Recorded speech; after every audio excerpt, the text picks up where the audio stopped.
Bonjour et merci de nous retrouver pour La Foi prise au mot, votre rendez-vous de réflexion et de formation chrétienne.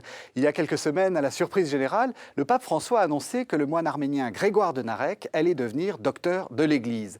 Avouons-le, pour beaucoup de chrétiens, c'était un parfait inconnu et je vous propose donc d'enfin savoir qui est ce Grégoire de Narek. Dans quel contexte vivait-il? Quelle fut sa vie? Quelle fut son œuvre? Quelle est l'influence qu'il exerce encore aujourd'hui? Pour y répondre, deux invités. Philippe Sukiassian, bonjour. Bonjour. Vous êtes diacre de l'Église apostolique arménienne.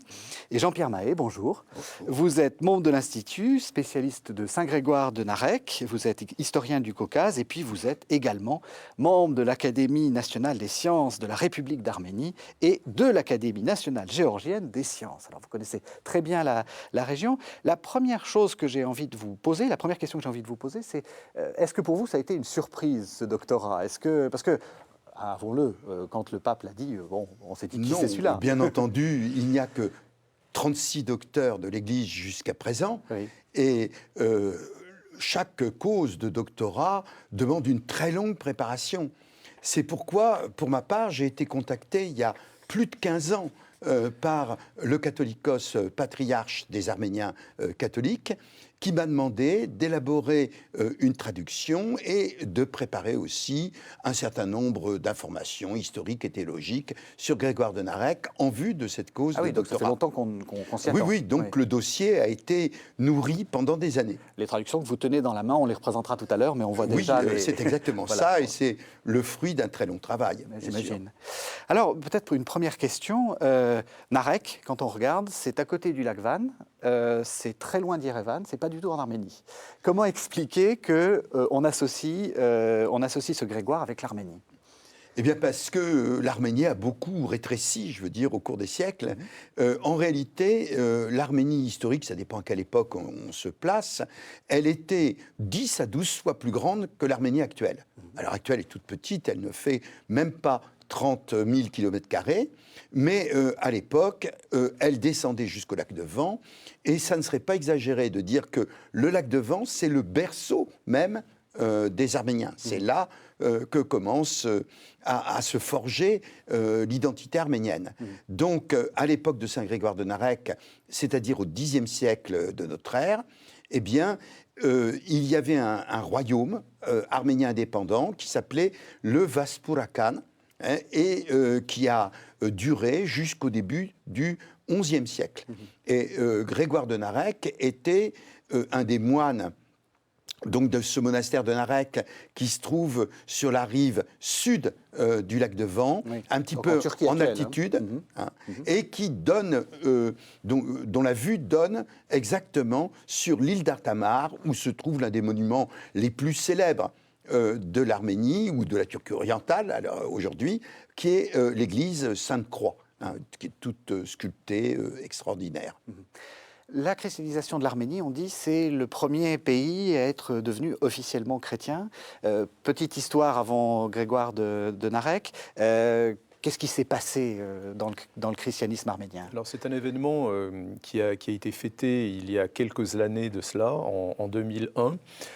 Il y a eu une commémoration officielle organisée à la fois par l'Église apostolique arménienne, mais les autres communautés chrétiennes arméniennes, l'Église catholique et l'Église évangélique arménienne, avec l'État arménien aussi. Alors, sur la date exacte de la christianisation de l'Arménie, il pourrait y avoir un long débat. Officiellement, ce qu'enseigne l'Église apostolique arménienne en argumentant à partir des sources traditionnelles, c'est que cette conversion aurait eu lieu en 301. En réalité, on sait qu'elle a vraisemblablement eu lieu un petit peu plus tard.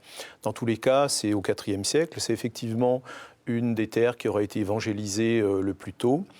Et on peut dire qu'à partir de ce moment-là, à partir de cette conversion, les Arméniens sont devenus un peuple nouveau et un nouveau peuple, c'est-à-dire qu'il y a une dimension à la fois théologique et anthropologique, c'est-à-dire que les Arméniens considèrent que véritablement, ils entrent en quelque sorte dans le monde de la Bible, si j'ose dire, mais en même temps, cette foi chrétienne qu'ils ont adoptée devient pour eux l'élément fondateur de leur nouvelle identité. Et encore aujourd'hui? encore aujourd'hui. Enfin, oui, c'est ce qui a permis aussi de tenir tout ce qui s'est passé pendant tout à fait. C'est sans doute ce qui explique cette pérennité du peuple arménien malgré de multiples épreuves. J'ai un petit peu l'habitude de dire que à partir du 5e siècle, chaque siècle de l'histoire des Arméniens est une véritable guerre de 100 ans. Et sans doute avons-nous là une permanence du martyr, au sens religieux du terme, du peuple arménien, c'est-à-dire du témoignage pour sa foi, au nom de sa foi. Le christianisme arménien, comment vous le caractériseriez par rapport à un christianisme latin, par exemple? Quelles sont les spécificités de la langue, évidemment? La langue et la liturgie. Vous voyez, les christianismes orientaux, au fond, ça a une signification liturgique avant d'avoir une signification géographique. Oui. Et évidemment, ce qui caractérise ces christianismes, c'est que la liturgie, j'allais dire, est presque le tout de la religion. C'est-à-dire, c'est là qu'on apprend tout ce qu'il faut savoir sur Dieu, parce qu'il faut d'abord honorer Dieu avant de le connaître. Et c'est aussi, je dirais, une anticipation des fins dernières, qui sont perpétuellement représentées, c'est-à-dire qu'est-ce qui se passera à la fin des temps, quand on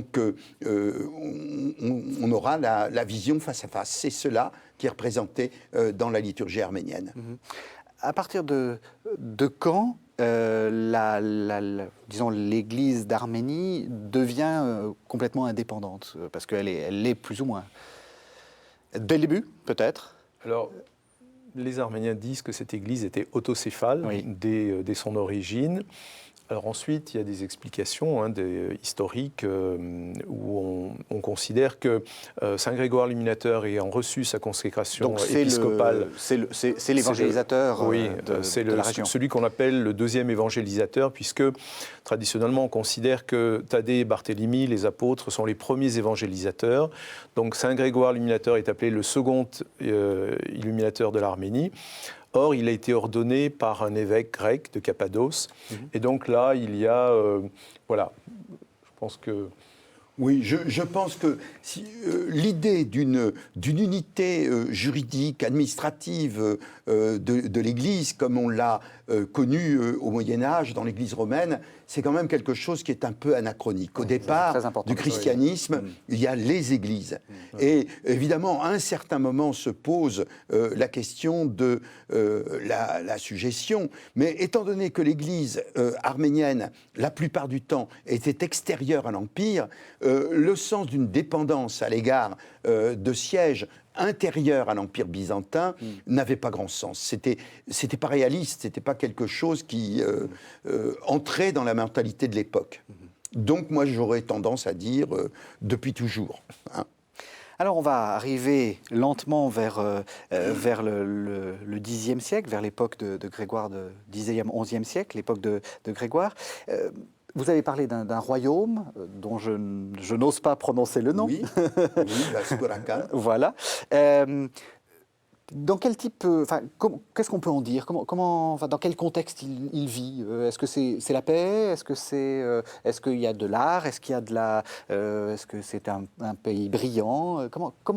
Figurons-nous comment c'était. D'abord, il y a un prodige extraordinaire qui existe encore de nos jours.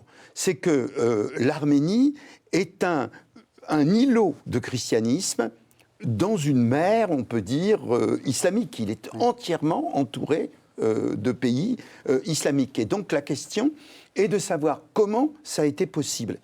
Ça a été possible parce que la situation géographique de l'Arménie faisait qu'ils étaient les gardiens, les Arméniens étaient les gardiens de la barrière du Caucase, c'est-à-dire de la barrière qui empêchait les barbares des steppes de venir attaquer le monde.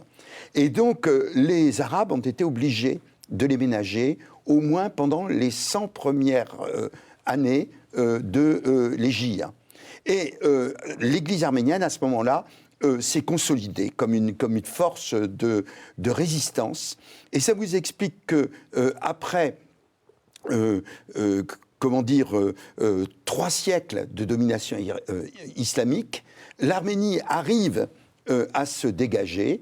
Donc ce sont des princes locaux, et en particulier les princes Artsrouni de la région de Van, du lac de Van, qui constituent un royaume qu'on pourrait qualifier de chrétienté de frontière.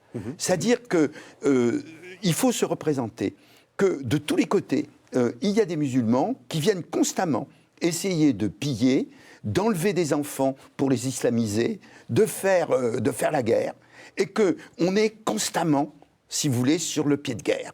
Et alors voilà justement le problème des prédicateurs chrétiens. Voilà, ils ont autour d'eux un certain nombre de seigneurs qui, je veux dire, ont fait des choses extrêmement difficiles durant toute leur vie.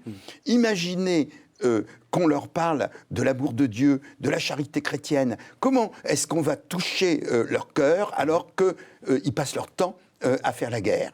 Et c'est la question que s'est posée le monastère de Narek, qui est en fait une sorte d'école théologique à plusieurs générations. Et là, on est obligé, quand on parle de Saint Grégoire de Narek, de parler de ses ascendants immédiats. D'un côté, son père, qui, après avoir eu 3 enfants, est devenu veuf et devient évêque, et qui va apprendre aux prêtres à renouer avec un art très difficile, qui était l'art du grand Moïse, l'art de parler directement à Dieu. C'est ça qu'il veut restaurer dans la liturgie. Et puis, de l'autre côté, il y a son oncle, qui s'appelle Anania, qui est le fondateur du monastère de Narek en 935, et qui a dans son monastère 2 frères. Jean, qui est un petit peu plus grand, il doit avoir peut-être 6 ou 7 ans quand il entre dans le monastère, et Grégoire, qui est le plus petit, qui est le futur poète et docteur de l'Église dont nous parlons à l'heure actuelle. Donc ce sont des enfants qui vont grandir dans le monastère et qui vont aller dans une école où on va leur apprendre, si je puis dire, à connaître Dieu, non pas par la pensée, mais par le cœur. Et il y a un point essentiel, c'est le don des larmes. Et c'est un des points auxquels il faut s'exercer en faisant toutes sortes d'exercices. Alors on imagine que Anania, l'oncle de Saint Grégoire et l'abbé du monastère, était un pédagogue extraordinaire. C'est-à-dire qu'il devait donner des sujets de devoir au jeune Grégoire en lui disant imagine que c'est le jugement dernier. Tu vas être jugé par Dieu dans 5 minutes. Et tu te dis combien de choses j'ai à dissimuler. Mais ça ne sert à rien, puisque Dieu voit tout, Dieu sait tout.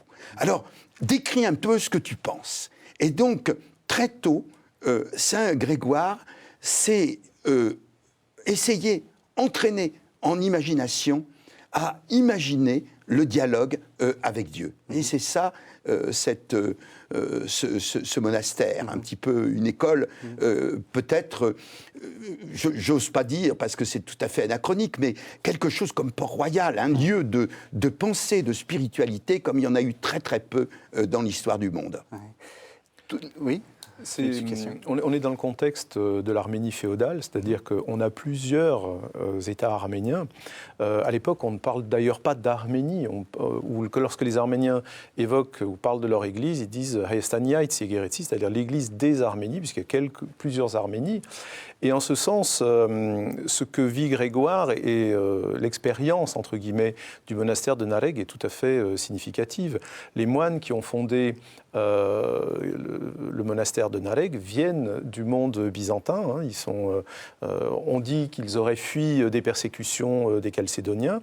Ils s'installent là et on va vivre une espèce de synthèse, me semble-t-il, à la fois de la pensée théologique byzantine et arménienne, originale, initiée par Anania en particulier. Oui, Anania était de l'Arménie du Nord. Il venait d'Archarounik, donc il venait d'un royaume voisin, qui était le royaume des Bagratuni, qui était au nord du pays. L'influence byzantine, elle est quand même assez limitée à Narek, parce qu'il est très douteux que Saint Grégoire de Narek ait connu le grec. C'est-à-dire qu'il travaillait vraiment sur des traductions d'auteurs grecs. Donc il connaissait les auteurs byzantins, mais grâce à l'héritage des saints traducteurs arméniens. Alors, à un moment donné, ils ont été accusés justement par d'autres Arméniens d'être pro-chalcédoniens. Voilà, il y a eu cette... Oui, c'est-à-dire partisans du concile de Oui, Chalcédoine. de Chalcédoine. En réalité, c'est vrai que dans le sud de l'Arménie, étant donné d'ailleurs qu'il y avait la reconquête byzantine qui avançait très très fort, c'est-à-dire les Byzantins recommencent à supprimer l'indépendance arménienne à partir de 966. Hein. Donc les influences byzantines passaient beaucoup plus vite. Et donc il y avait dans le nord, où on était plus indépendant, des suspicions un peu maladives à l'égard des gens du Sud. Donc on a vu les influences, on voit le contexte. Est-ce qu'on a des idées de la vie de Grégoire de Narac? Est-ce qu'il se passe des choses dans sa vie autres que des choses intellectuelles? On ne sait pas beaucoup de choses, si ce n'est qu'il a vécu donc, une vie de clôture. On sait qu'il se rendait régulièrement dans des grottes qui étaient situées un peu plus au nord donc, du monastère, entre le monastère et la rive du lac, et qu'il passait des périodes importantes donc, dans ces grottes. De prière et de larmes. On connaît les deux. De prière et de larmes. Et on a des contes, mais aussi des écrits de Saint Grégoire de Narek qui nous parlent de ses visions. C'est-à-dire qu'il a eu 2 visions du Christ, c'est probable. Hein. L'une des visions, c'est la Vierge tenant le Christ dans ses bras, qu'il décrit dans une de ses odes, et puis alors, probablement une autre vision où le Christ lui a dit « pense à ton salut ». Et où il s'est senti extrêmement inquiet de ce qu'allait lui arriver. Oui. Voilà. Alors, il y a quand même... Donc, lui-même ne dit rien sur sa vie, si vous voulez. Ou alors, ce qu'on croit deviner, en réalité, il faut beaucoup se méfier parce que c'est pas du tout dans l'éthique de l'époque de parler de l'existence. Ouais. Mais on sait quand même, donc, il doit avoir 5 ans, ou à peu près, oui, quand sa mère meurt. Donc on est dans les années 950, 955 on est, voilà, dans les années 950. Voilà. Il doit avoir 5 ans quand sa mère meurt. Il a déjà un frère de 14 ans qui s'appelle Saak. Le père, qui s'appelle Khosrov, le prend avec lui comme secrétaire. Et donc c'est le jeune Saak qui copie les œuvres de son père, commentaires de la liturgie, pour rétablir comme ça. Alors pendant ce temps-là, donc, les enfants sont confiés au monastère. On ne sait rien sur la toute petite enfance. On sait qu'il y a un des passages dans les paroles à Dieu qui raconte le naufrage de l'âme. Et le naufrage de l'âme, c'est 3 vagues qui arrivent sur le bateau et qui le font couler. Alors on devine dans cette ode, si vous voulez, une description des... Pourquoi 3 vagues? Les 3 tentations du Christ, n'est-ce pas? C'est-à-dire les premiers troubles, tentations de l'adolescence ou de l'âge adulte. Et puis, on entrevoit que Saint Grégoire de Narek a été très très vite célèbre. C'est-à-dire, il était dans un monastère, il était enfermé, mais les gens venaient le voir et le vénéraient d'une certaine façon, ce qui le mettait lui-même très mal à l'aise. Et donc, il s'est réfugié, je veux dire, dans la prière, dans ce fameux oratoire dont on parle. Et finalement, il n'a parlé qu'en 2 types de circonstances. C'est-à-dire, ou bien quand on lui demandait une question, mais je dirais au sein de la communauté, c'est-à-dire on lui demandait de méditer sur un passage ou quel était le sens d'un passage, ou bien de commenter le Notre Père. On a trouvé récemment un commentaire du Notre Père qui lui est Donc il était attribué. Célèbre. Enfin, c'était le théologien qu'on allait consulter. Non. Ça, c'était à l'intérieur de la communauté. Oui. Mais il ne voulait pas qu'on en parle à l'extérieur. D'accord. Il ne voulait pas. Et alors, il s'est passé quelque chose, c'est que l'abbé Anania est mort très âgé en 990, ou 991-92. Et à ce moment-là, c'est son frère Jean qui est devenu l'abbé du monastère. Ah, c'est la petite entreprise familiale. Jean a dit, maintenant tu vas publier tes œuvres. Et Ordre supérieur. il a dit, mais j'ai pas le temps, je ne peux pas, etc. Alors Jean a dit, c'est moi qui vais être le secrétaire, en quelque sorte, de cette affaire. Et il a obligé Saint Grégoire à rassembler tout ce qu'il avait écrit auparavant et à le mettre en forme sous 3 types de recueils.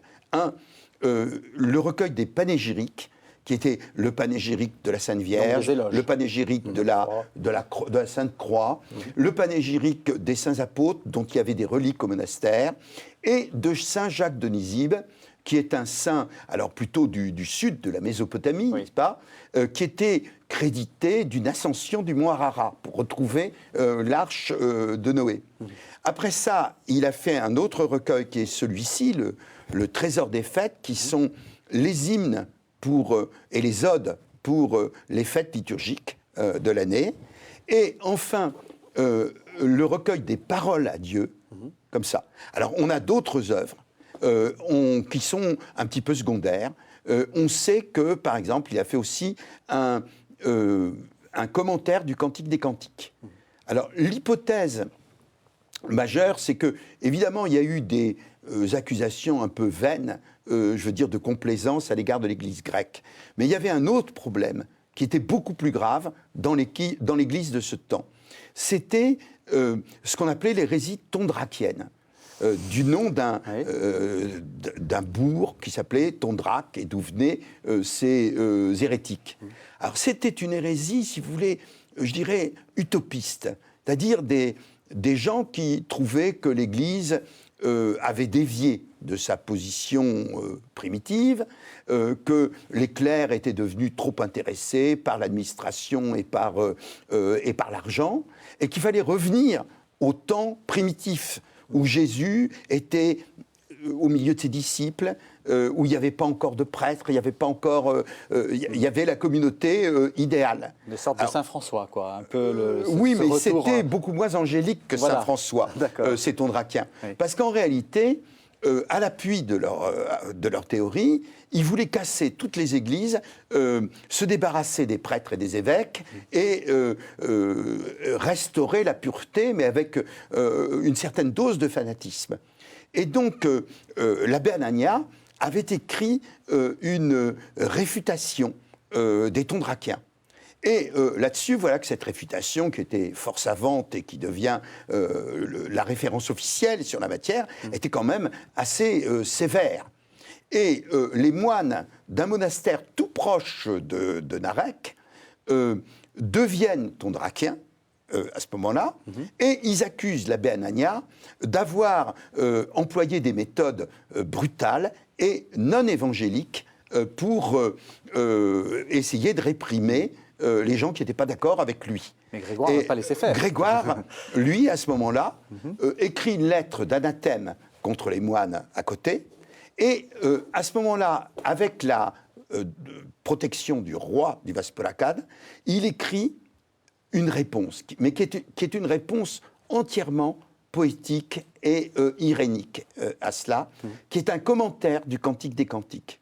C'est-à-dire que, qu'est-ce qui est important dans le Cantique des Cantiques? Il est question d'une fiancée. Cette fiancée, elle est noire mais belle. Pourquoi est-elle noire? Parce qu'elle est couverte de péché. Pourquoi est-elle belle? Parce qu'elle a été créée par Dieu. Hein. Et c'est l'âme humaine.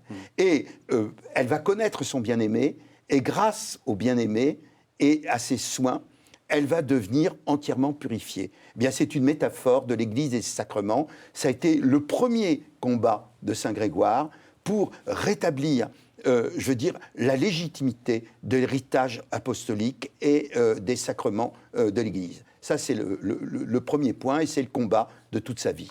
Alors, je vous propose qu'on entende du Grégoire, dans votre traduction, d'ailleurs, Jean-Pierre Mahé.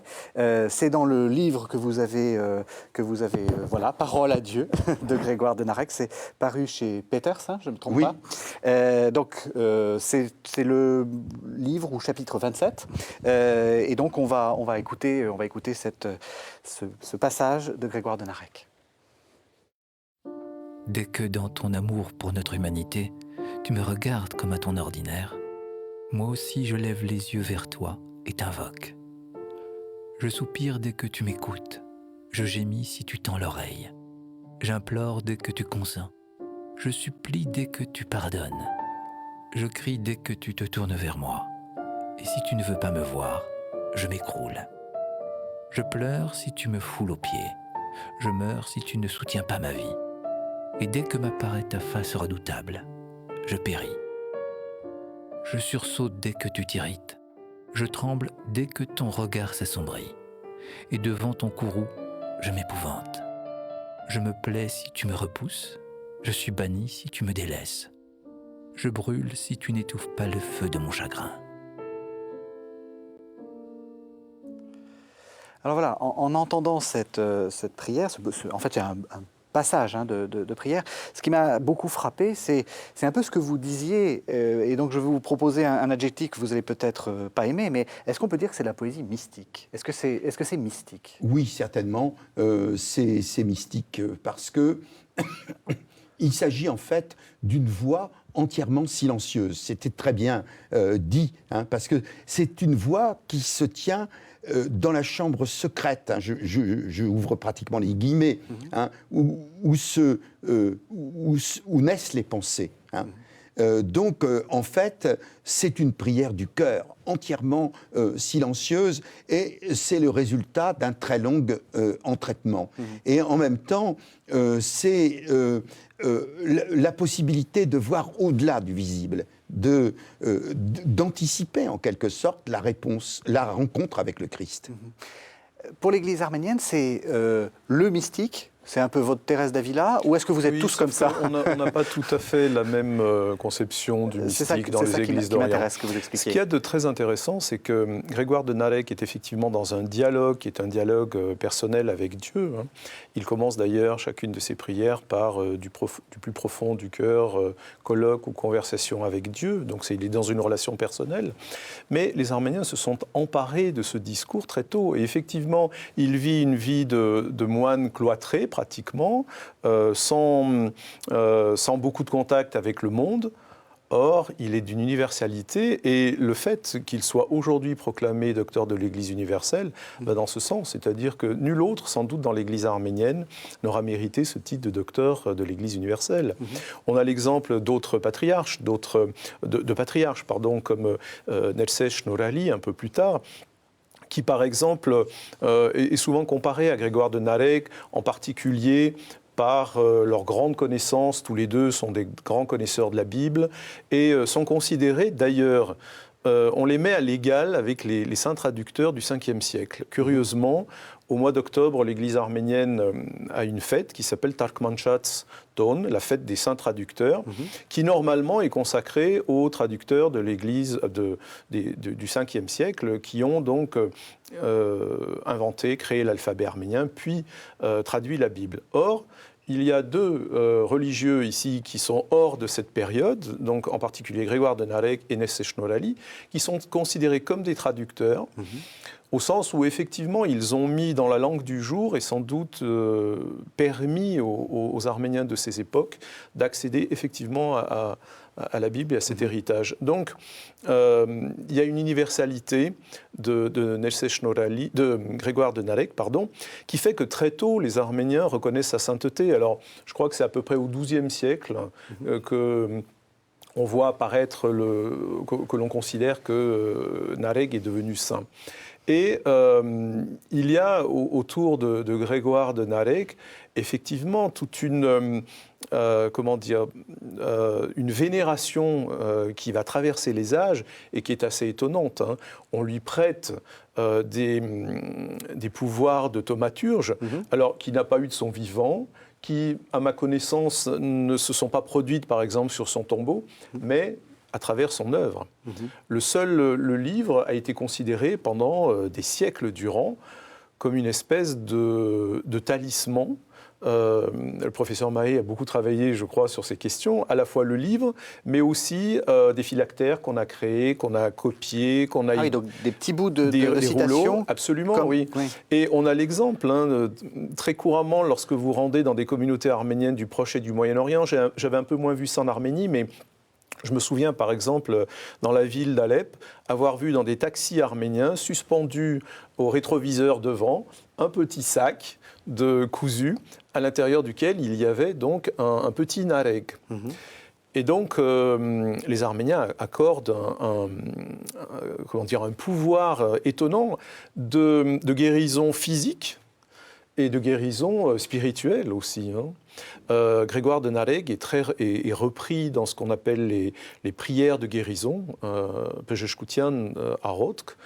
Et voilà, les prêtres récitent sur les malades qui sollicitent l'aide de Saint Grégoire ces prières. Vous avez dit que vous n'aviez pas la même conception de la mystique que l'Occident. Pour vous, c'est pas de la mystique, ça ? Ou c'est différent ? Enfin, c'est le lien, on l'a bien compris, avec la liturgie, hein, qui est important.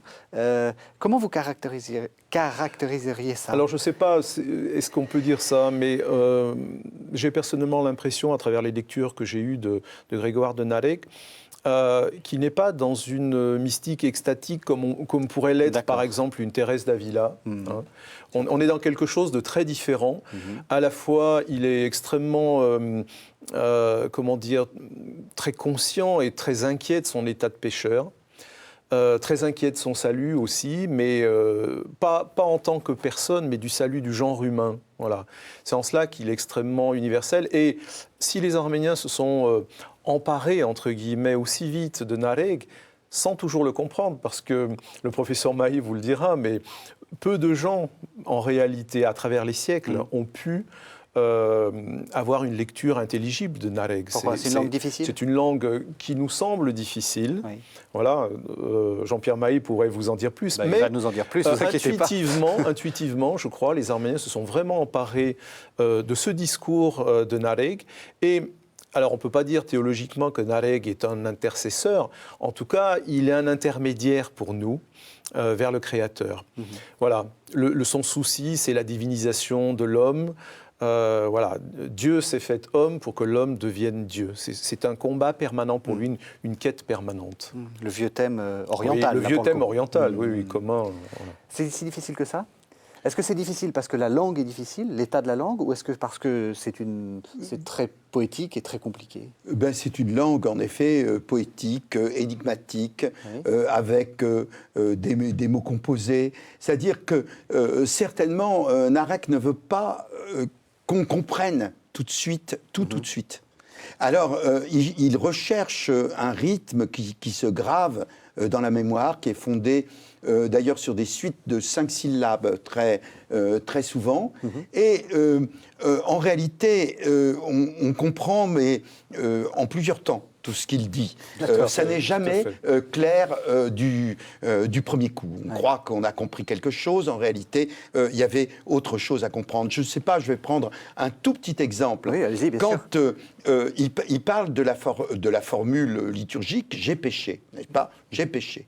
Et il dit oh, la belle et puissante formule dont le Seigneur lui-même aime à se couronner. Eh bien, qu'est-ce que ça veut dire ? Ça veut dire que, si vous voulez, la couronne d'épines du Christ, n'est-ce pas ? C'est plein d'épines. Et chacune de ces épines, c'est un « j'ai péché, j'ai péché, j'ai péché, j'ai péché ».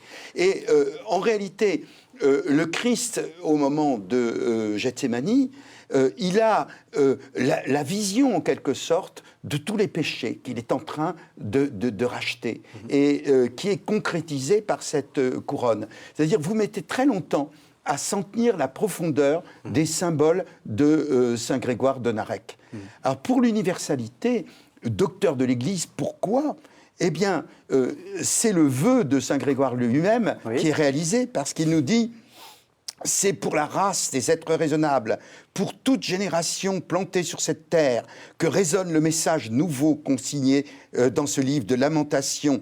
À la multitude innombrable des chrétiens assemblés dans tout l'univers, à ceux qui arrivèrent dès la première heure, à ceux à qui fut appelé à la deuxième dans la force de l'âge. » Donc vous voyez, il s'adresse à tous les chrétiens de tous les temps.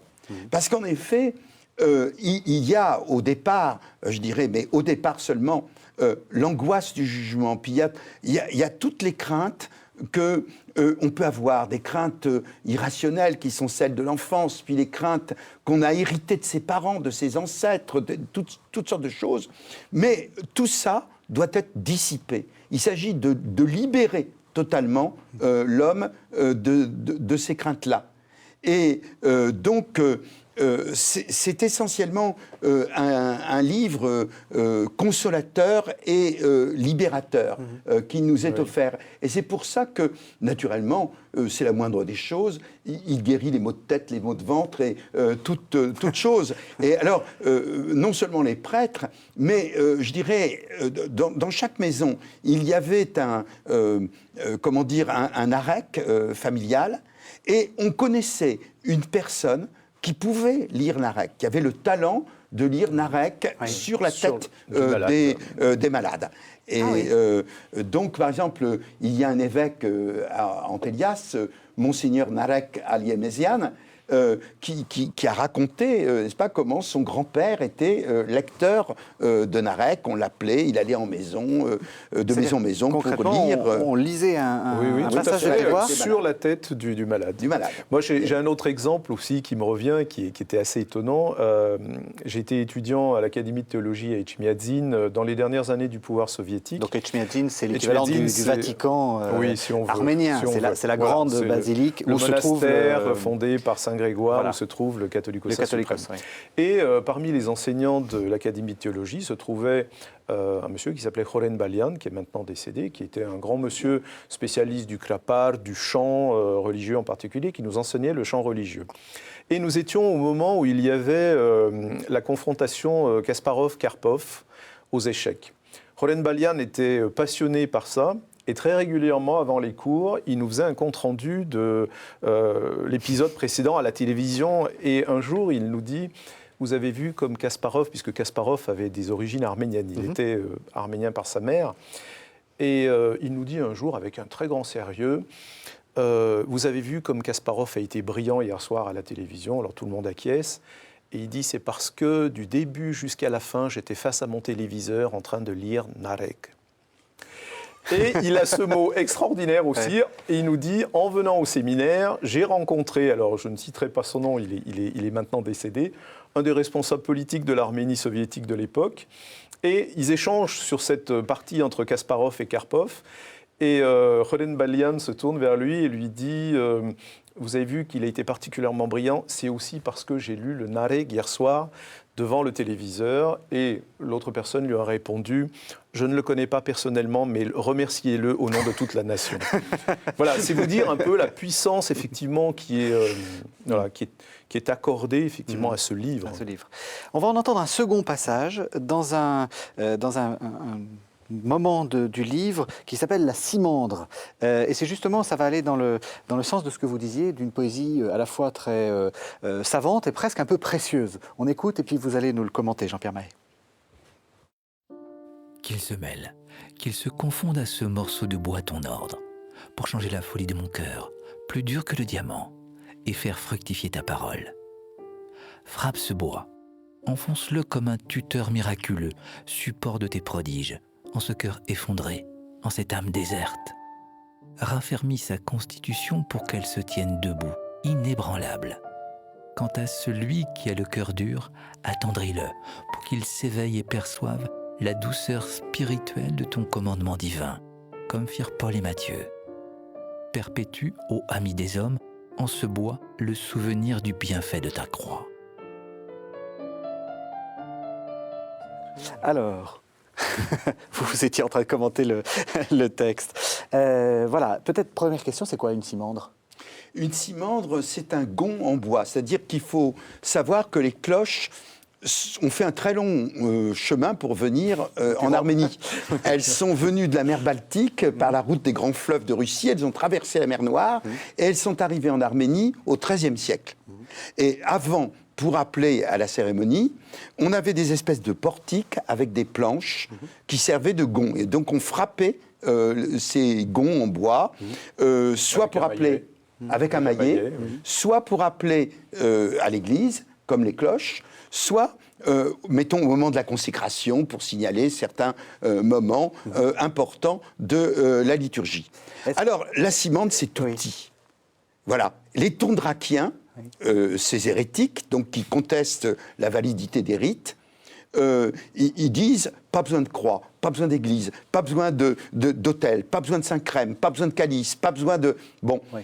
Et Saint Grégoire de Narek, qui veut leur répondre, il prend exprès l'objet le plus humble, le plus pauvre de l'Église, c'est-à-dire la cimandre. Et il dit, cet objet-là, eh bien, il est essentiel. Alors, pourquoi il est essentiel ?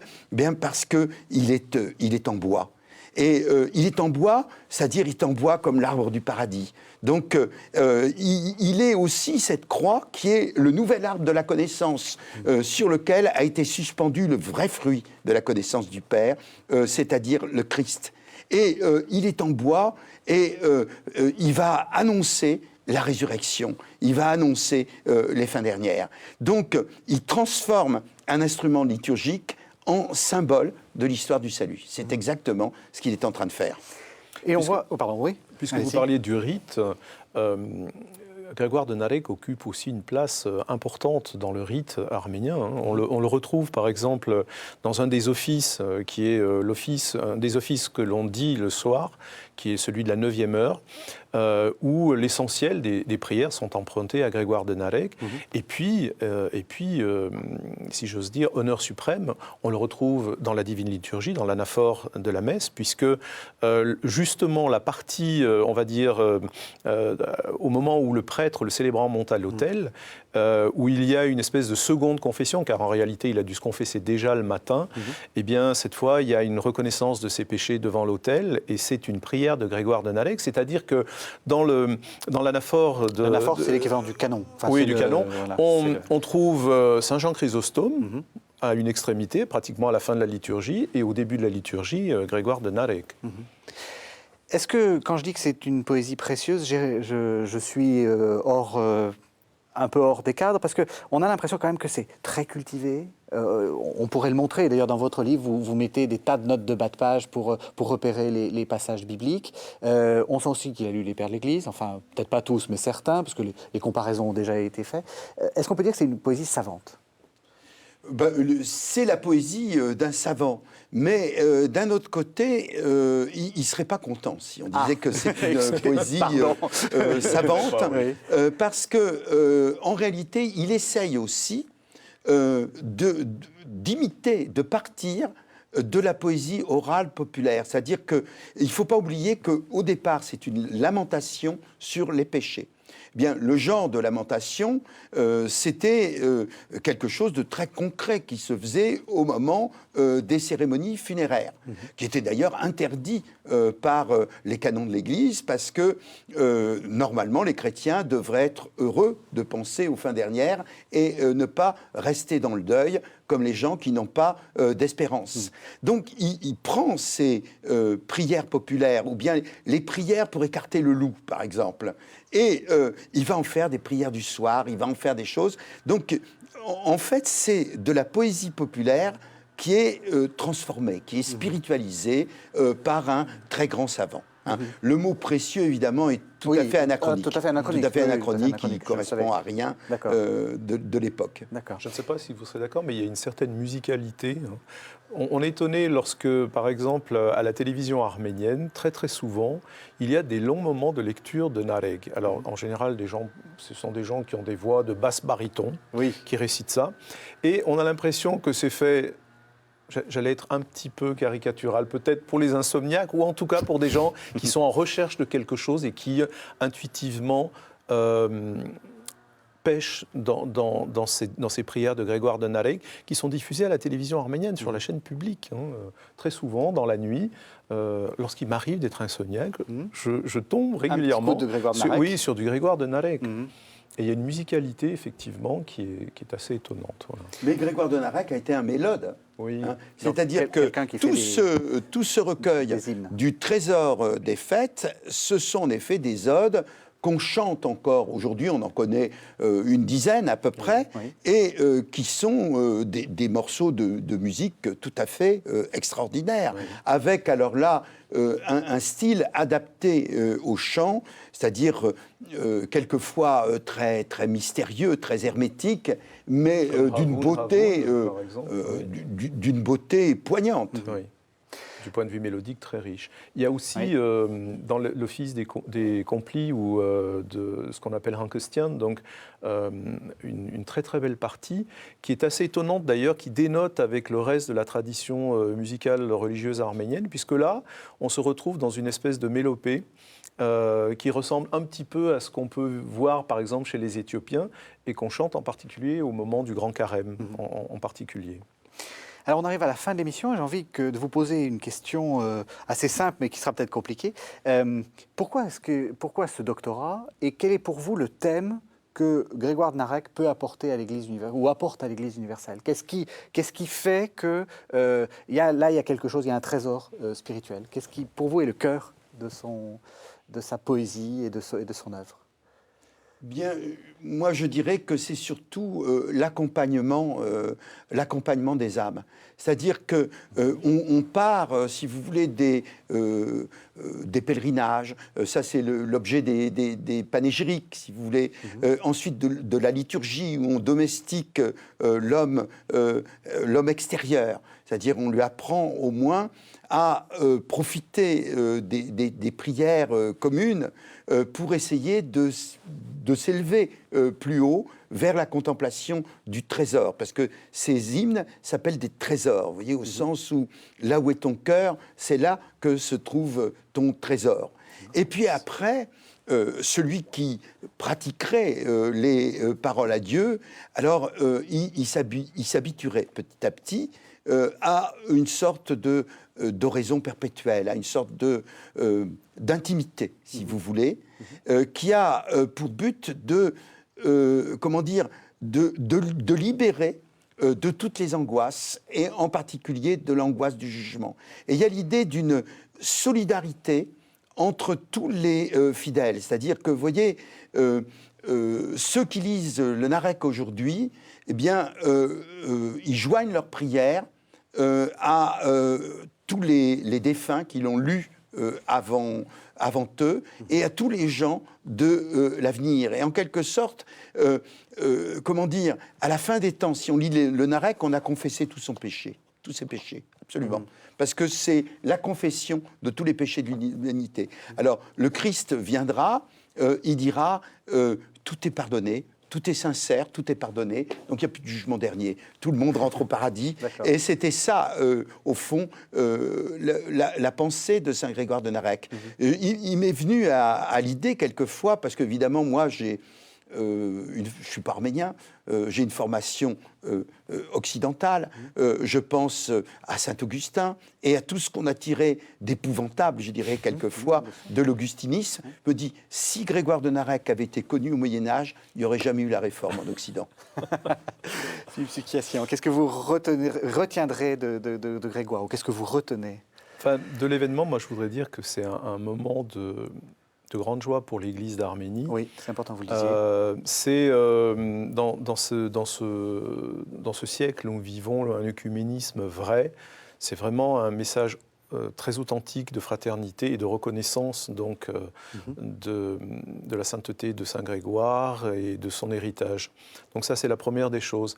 La deuxième des choses, je voudrais dire que justement, comme le disait Jean-Pierre Mahé, c'est le fait que dans un monde où on a de plus en plus de mal à se reconnaître pécheur, il me semble que Saint Grégoire ouvre une porte qui n'est pas celle d'une reconnaissance, de nos noirceurs. Enfin, je veux dire, on n'est pas dans quelque chose de tragique et de noir, il me semble. Hein. Et effectivement, il y a une grande différence avec Saint Augustin, ou en tout cas ce qu'on en a fait.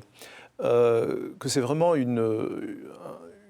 un grand plaisir, mais en même temps, dire que très souvent les Arméniens disent le saint qui vient d'un autre pays est toujours plus fort. Donc peut-être que les non-arméniens vont sans doute découvrir là ce saint et effectivement, sans doute qu'il leur fera beaucoup de bien. Mais je pense qu'il fera beaucoup de bien aux Arméniens aussi, parce que il est demeuré quand même un grand inconnu. Et par exemple, j'ai été très surpris tout récemment, j'ai participé à un jury d'un étudiant qui soutenait un mémoire sur justement la sotériologie donc dans l'œuvre de Grégoire de Narek, et là il y avait des la choses doctrine du salut, du salut, il y avait quelque chose de très intéressant et de nouveau pour nous, d'extrêmement novateur. Donc je suis heureux que je crois que cet événement nous permet aussi à nous de nous interroger, de revenir effectivement sur Saint Grégoire de Narek et le voir différemment. Très bien. Alors, quelques sites et quelques livres. Le site de votre diocèse, le diocèse de l'Église apostolique arménienne de France, www.église-apostolique-arménienne.org. Et puis, alors Jean-Pierre Mahé, très rapidement, mais représentez-nous vos 2 livres qui sont parus l'un et l'autre chez Peters. Donc, c'est les œuvres de Saint Grégoire de Narek. Donc, c'est là où il faut aller les trouver. Ici, les paroles, en fait, on peut les trouver plus facilement à la paroisse arménienne de Paris, l'éparchie Sainte-Croix. Alors ça, c'est le... Parlez aussi de votre livre, quand même. Oui, alors modeste, donc ça, c'est les paroles à Dieu. Donc c'est peut-être l'œuvre capitale, qu'on appelle aussi le Madian en arménien, qu'on appelle le livre de lamentation, quelquefois. Et alors, est-ce que vous diriez qu'il faut commencer par ça, ou est-ce qu'il faut commencer par l'autre? Il vaut mieux commencer par ça. D'accord, donc Parole de Dieu de Grégoire Narek chez Peters. Si vraiment on veut comprendre Saint Grégoire de Narek. Voilà. Et ça, c'est un livre qui est peut-être plus difficile. C'est pour ça qu'on a mis des images pour illustrer. Vous voyez, on a une très belle miniature qui représente Saint Grégoire de Narek. Donc, alors, c'est un livre pour toutes les... Ça s'appelle Trésor des fêtes. Voilà, Hymnéode, toujours chez Peters. C'est un livre pour toutes les fêtes de l'année. Donc, vous voyez ici, vous avez la fête de l'Ascension et vous avez ce qui nous reste des odes de Saint Grégoire de Narek. Malheureusement, il n'y a pas de CD joint parce que certaines de ces odes sont chantées. Elles sont absolument magnifiques. C'est la première fois qu'elles ont été traduites dans une langue étrangère parce que il y avait ça n'avait jamais été fait. Même le recueil a été reconstitué récemment à la suite de recherches dans l'Institut des manuscrits. Merci beaucoup. Donc, je le rappelle, Parole à Dieu de Grégoire de Narek, et puis Trésor des fêtes, 2 livres que vous avez traduits avec votre femme, Annie Mahé. Vous avez également fait paraître Une histoire de l'Arménie aux éditions Perrin. Alors ça, c'est un très gros livre de 750 pages. Et puis, un tout petit livre, L'Arménie à l'épreuve des siècles, c'est un découverte Gallimard. Merci beaucoup. Merci de nous avoir fait découvrir Grégoire de Narek. Merci de nous avoir suivis. Vous pouvez retrouver cette émission sur www.ktotv.com. Merci encore et à la semaine prochaine.